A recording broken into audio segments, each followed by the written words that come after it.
Thank you. If I could ask everyone to either turn off their cell phones or put it on vibrate, and any kind of hat or headgear, please remove unless it's for religious purposes. Thank you. Clerk will call the roll. Councilor Anderson. Here. Bucci. Here. Christensen. Here. Condon. Here. DePietro. Here. Fallon. Kinnon. Murphy. Here. Nestor. Here. Spatafora. Lucy. Here. First order of business.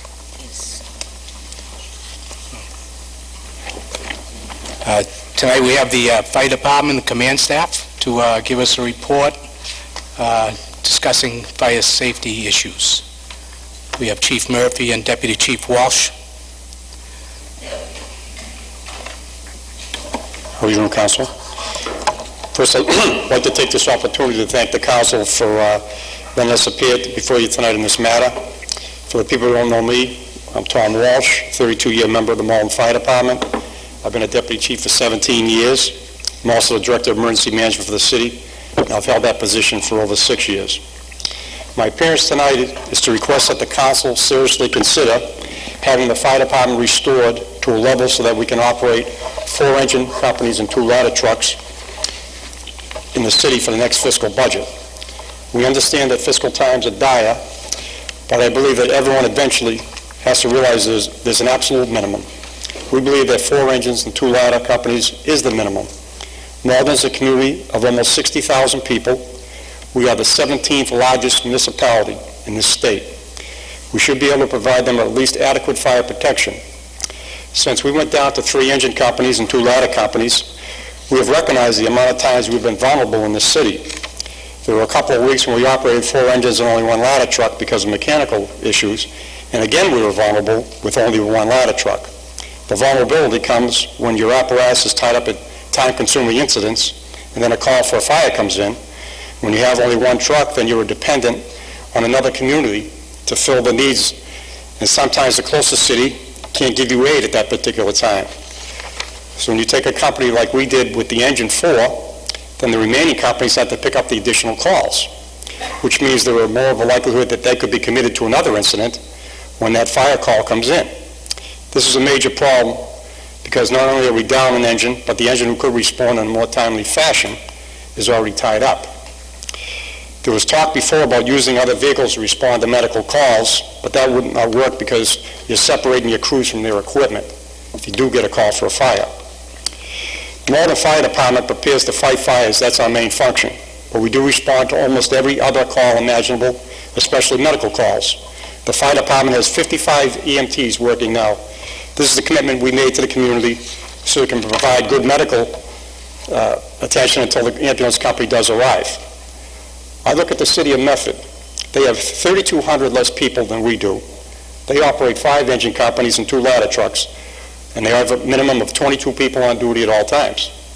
The city of Everett has less than 18,000 people than we do, and they run the same amount of apparatus that we have now, 3 engines and 2 trucks. There's an inequity here. You know, we're trying to do our job, but we need the resources to do it. We need to be able to provide better fire protection for our community. The fire department needs the city council to be our voice to the mayor and to the budget committee that there is a need for us to be at these levels. The fire department command staff and the city council should not have an adversarial relationship. We should be working towards the same goals, adequate protection for our citizens. It starts here. We need the city council to commit to the fire department command staff that they feel the same way we do about not having enough protection in the city. The current mayor will be gone in 8 months, and right now it appears that someone from this present council will be our next mayor. This is the time for us to all get involved and recognize that the fire department, to be viable, then a certain amount of fire protection is necessary. We ask people to move to our city, and then we tell them, oh, by the way, we have to cut your public safety. It doesn't seem to make sense. The fire department is an insurance policy. What I'm proposing to you today is not the Cadillac of protection, more like a Prius. We'll go a long way on what we have, but the city of Malden has a very good fire department. We do not want it to deteriorate because we cannot provide the essential services that are needed for it to complete all the tasks that we have. And when I say deterioration is because when we have that lack of resources, the evolution, the jobs that we do at fires will become less because we won't have the resources to keep our people in buildings. We'll have to pull them out quicker. We won't be able to complete the task of saving a life or saving a property or a pet or whatever it takes to get it done. There are a certain amount of evolutions that have to be performed. And if we don't have the resources to commit to them, we won't be able to do it. And what happens is that attitude will then get on to the people that you have working with you. I mean, if you have people who are aggressive, and that's what Malden is, an aggressive interior firefighting department, when you don't hand them the right resources, eventually you're going to say, hey, just give me your best 50%. Well, who wants to do that? We train our people to give 100% all the time, to do the best job they can. I don't know how many times that we had people up here when we were saving lives and how many accommodations that were handed out by the city council. 2 years ago or a year and a half ago when we had that fire on Pleasant Street, we had 100 people that were displaced by a fire, 60 units. They made a beautiful save on the thing. I think you had the whole crew in here. And then next thing you know, we lost 10 jobs. Doesn't make sense. The handout that I gave you earlier is the surrounding communities, and it shows that Malden in the past 2+ years has had 14 multiple alarm fires. Not just fires, but multiple alarms, 2 alarms or above, and only Medford had more. And we got this work completed. But we need the resources to get this thing done. And you can tell by the population that we're growing. We're also the 5th densest populated city in the Commonwealth. There's 11,000 people per square mile in this city. These are the things that we look at when we try to make the coverage. Like when we had the issues about covering the city with 4 engines as opposed to 3. Right? With the 4 engines, we're covering 15,000 per population, or we try to do it. Right now, we're covering 20,000 people per pump. We need help, and that's why I'm here tonight to talk to you people. Last week we were talking about a new station, and Councilor Kinnan was asking the chief questions. He agreed that the city needed a new station, and his handout listed one. Also, how many fire services we likely have to lose to fund it. How many other departments are saddled with this thinking? I do not remember any other city that built a new fire station and informed their members that we'll have to fund it with your jobs. And people wonder why we're skeptical about real help. I mean, think about it. There has to be a willingness by the council to assist us with keeping a minimum of fire protection in this city, that will be adequate for the citizens who live, work, and travel through our city. We, the command staff, will answer any of the city council's questions. We'll assist you with any problems, whatever you need. My question is, what will it take for your commitment to help us? Thank you, Deputy Walsh. Any questions for the deputy?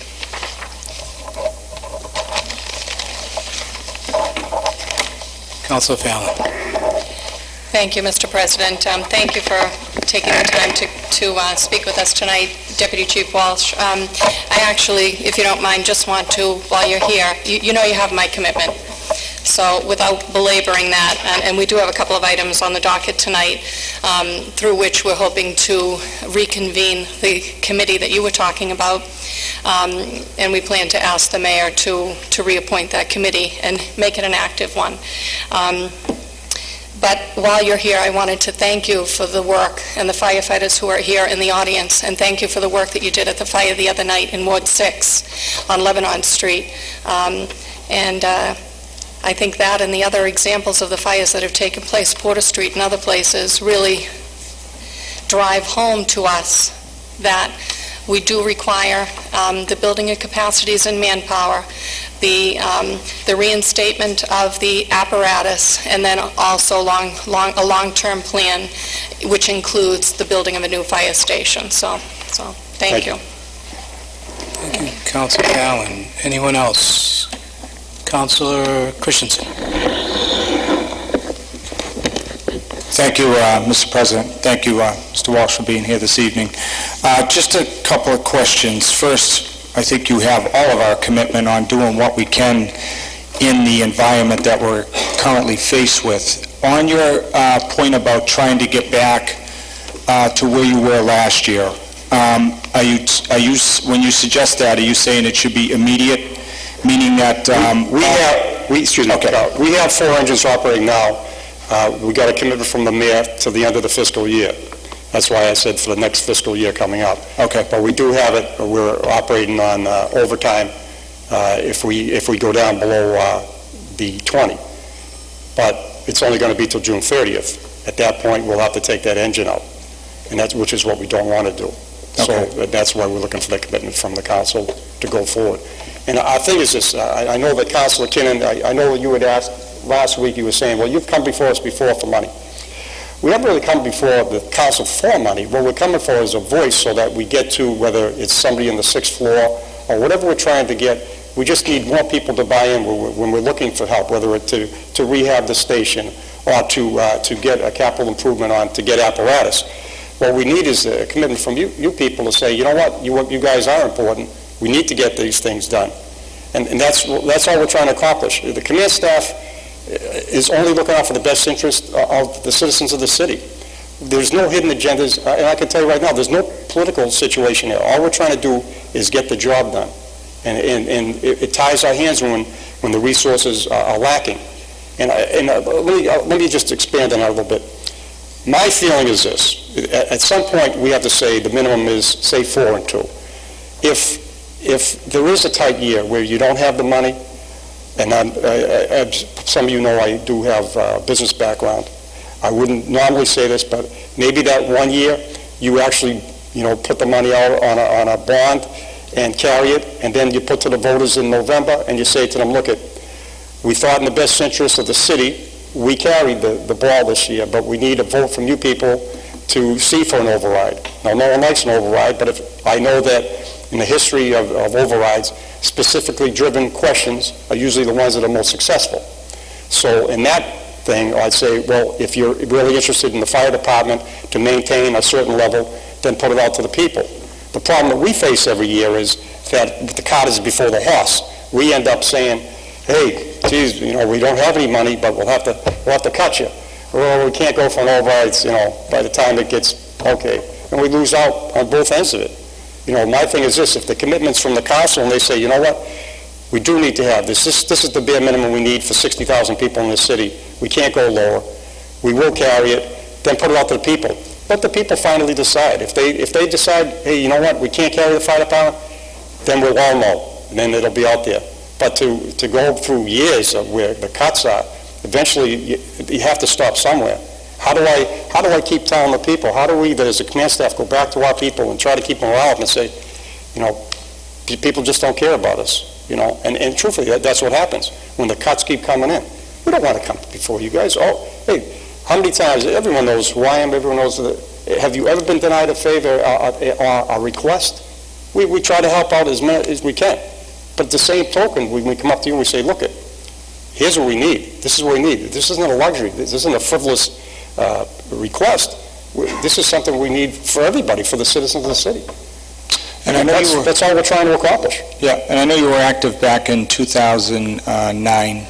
We had the efficiency meeting. Is there anything that you see that's currently being done today that we should look at maybe changing going forward that might provide some of the funds necessary to address the issue you're talking about?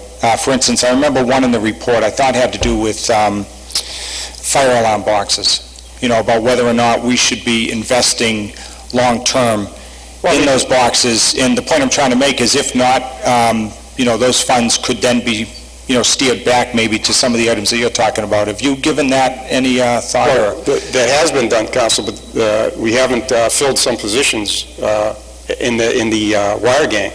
The superintendent and assistant superintendent aren't filled. They're not in existence today. Mm-hmm. So that was probably $180,000, that we haven't been utilizing. So repairs haven't been being done right now. Truthfully, the grants, we turned back that grant, and look, I understand, I know that the mayor wasn't happy about it. The mayor's a great guy, he's probably the smartest guy we've had up here, but he's human. Sometimes we make mistakes. So when we feel that maybe this time, maybe we probably shouldn't have given back the grant, what we were looking for is maybe 5 or 6 councilors said, you know what? Maybe we should have looked at that grant. Maybe we should have looked at it a little more. And I think that the body of the fire department just felt that if more people at least had inquired and said, I buy into it, this grant seems like it might be something that could help us. We just turned back $2.25 million. That was 17 jobs. Now, we might have been a little light.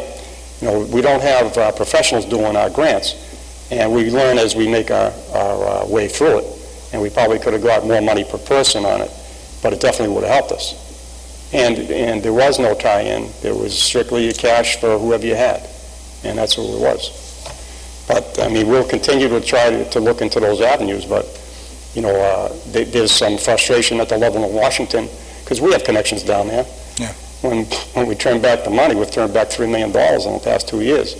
They're not too happy, so those things take effect. Thank you. Councilor Astor. Thank you, Mr. President. Thank you, Deputy Chief. I just have one statement to make and then maybe a question, if we could just deviate a little bit to the East Side Fire Station proposal and tonight, because you'll be here tonight, and I don't think you'll have a chance to speak on that. But you talk about an open dialogue and us supporting you, and I don't think anybody here, I think everybody here wants to support the fire department, will support the fire department if it's possible to do it. However, I think there are issues when legitimate questions are asked about the SAFER grant, and instead of getting responses, we get drops and misinformation, instead of just having an open dialogue, calling us up, as we did last time, right after the budget. I came in and sat down and met with the union negotiating team. So I think if we want to create that open dialogue, we can't have situations like we had less than a month ago. It has to be, legitimate questions have to be answered back and forth. Absolutely, but I also want to remind you that the command staff and the union are two separate entities. I understand that. I understand that. Okay, now if I could, Mr. President, if you don't mind, just on the fire department committee, the East Side Fire Station discussion, where does that committee stand? You mentioned Wednesday that you were on it. I know there's been a lot, from people I've talked to, there's been a lot of work done. There's been 3 locations, actually, sites chosen for possible locations. There's been a lot of work that's already been done. Who are the members, or who were the members the last time you were on it? Where does everything stand there? We never met. It was the chief, myself, the commissioner, and then various other people had been appointed.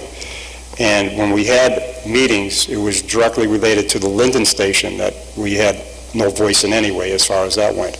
We never actually sat down at a meeting and started to address a Maplewood area fire station. It just never was. Chief could probably... if I could step in for a second. There were 2 committees set up to study the East Side Fire Station. The first one started in 2003, went to about 2006, and in that committee there were numerous sites studied. A couple were very close to being selected for a fire station, but when the city started to receive information from Roseland on the Overlook Ridge Station, that committee slowed down, and maybe for other reasons that I'm not aware of. The next committee was started up in 2006 and 7 and dealt mostly with the problems with the Overlook Ridge station that was being built at the time. And at that time, in 2006 to 2008, nothing was done on a new station in the Maplewood area, which was a second committee. Now hopefully we'll get a third committee together that can revive some of the plans that were done from the first committee. But who was on that second committee in the Maplewood area, and where does the information now sit? The second committee, the mayor was on it, I was on it, the commissioner of the fire department, Deputy Chief Walsh. I believe a couple of council members, I forget exactly who now, was on it. But most of that was dealt with the Overlook Ridge Fire Station. Okay, all right. Do we know where the research is in that? Where's all the information? Is that readily available? The mayor's office has some, and I have some from what was done in the original committee. Okay, thank you. Thank you, Councilor Nestor. Councilor Kinnon. Yes, thank you, Mr. President. I just would like to add that I do know there were meetings in not the second committee, but I know there were meetings that took place in the first committee, actually saw designs that were mock-ups, not blueprints, but actually saw designs, and particularly on the siting, There was a study done in 1999 by Firescope Inc., which actually gave potential locations. And I think everybody pretty much knows what those locations are. The geography of the city doesn't change, hasn't changed, and pretty much those locations probably wouldn't have changed in that time, but you've got to know what the building is that you're going to put up in order to choose a site first. You got to know whether it's 4-bay, 2-bay, 1-bay, whatever it might be, because the site would be very different. But there's a lot of information out there, and that's all I wanted to say. Thank you. Thank you, Council Kinnon. Any other lights? I don't see any. Thank you, Deputy Walsh, and, I can assure you from the chair, no one is anti-public safety. No one really is. So, there's a few things going on, and I think over the last few weeks, some things have happened to accelerate some things, and it's probably in a good way. So, we'll just keep abreast of what's going on. I know that committee for the East Side Fire Station is going to come back to life, and I think it will have some life to it. And then there's also a debt exclusion that Council Kinnon's going to put forward to the fire station. So, you have our attention. Hopefully we can come on both sides, come to agreements on different issues. So, thanks again for coming. Thank you very much. Okay. Thank you. Next order of business. Minutes of council meetings of April 19th and April 26th. On Council Christensen's motion to approve the minutes, all in favor? Aye. Opposed? Ayes have it. Next order of business.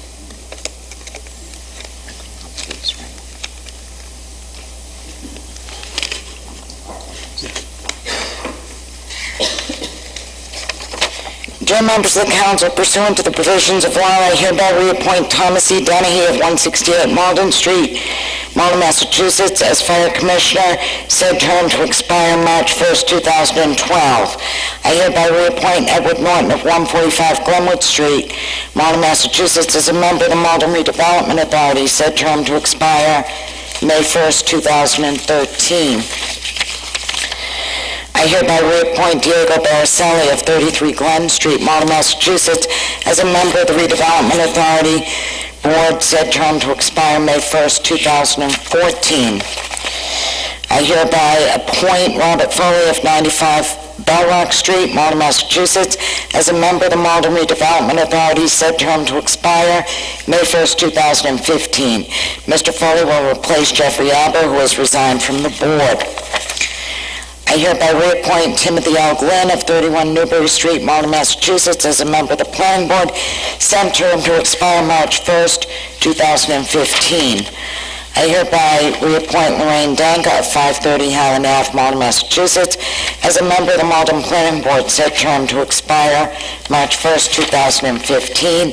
And I hereby appoint Kenneth Antonucci of 14 Spruce Street, Malden, Massachusetts, as an associate member of the Planning Board, said term to expire March 1st, 2015. Very truly yours, Richard C. Howard, Mayor.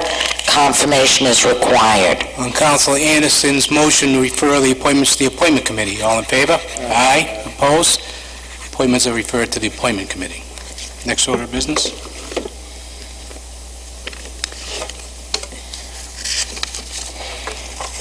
Dear members of the council, under the provisions of law, I hereby appoint Stephen A. D'Amato of 500 Broadway, Malden, Massachusetts, as a constable to serve process in the city of Malden, effective April 14th, 2011, said term to expire April 14th, 2013, and Pasquale DeFeo of 84 Treveley Road, Revere, Massachusetts, as a constable to serve process, effective April 14th, 2011, said term to expire April 14th, 2014. Very truly yours, Richard C. Howard, Mayor. Confirmation is not required. On Councilor Anderson's motion to place on file, all in favor? Aye. Opposed? The ayes have it. Appointments are placed on file. Next order of business. Application for license to drive a taxi cab, Christopher Davis, 381 Ferry Street, Everett. Patrick Jason Duggan, 72 Asti Ave, Revere. Brian Garceau, 28 Winship Road, Chelsea. William Lewis, 91 Crestview Ave, Chelsea. Anthony LaConte, 46 Towson Street, Everett. Paul Rafferty, 48 McCormick Street, Malden. On Council Anderson's motion to refer to license, all in favor? Aye. Opposed?